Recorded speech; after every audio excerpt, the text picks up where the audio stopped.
മഹാകവി കുമാരനാശാൻ്റെ ദേഹവിയോഗത്തിൻ്റെ ശതാബ്ദി ആഘോഷങ്ങൾ നടക്കുകയാണല്ലോ. ആശാൻ ബുദ്ധചരിതത്തിൽ യശോദരയെ അവതരിപ്പിക്കുന്ന ഒരു രംഗമുണ്ട്.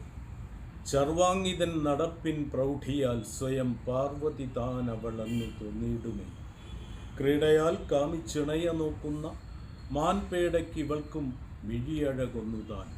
ഏത് പ്രസിദ്ധമായ സ്ത്രീവർണ്ണനയോടും കിടപിടിക്കുന്ന ഒരു വർണ്ണന കൽപ്പന ശില്പമാണിത്. അതുപോലെ തന്നെ സിദ്ധാർത്ഥ രാജകുമാരന് വേണ്ടി ഒരുക്കപ്പെട്ട സുന്ദരിമാരുടെ ഒരു അവതരണമുണ്ട്. സാരംഗ നേത്രമാർ, സന്മൃദുഗാത്രിമാർ, മന്മഥരാജ്യ മനോഹരദൂതിമാർ, അമൃതവാണിമാർ നിന്ന തിരുവടി ചെമ്മേയുറങ്ങവേ മന്ദമായി വീശുന്നു. ഈ വിധത്തിൽ തൻ്റെ വർണ്ണനാവൈഭവം പ്രകടമാക്കുന്ന കൃതിയാണ് ബുദ്ധചരിതം.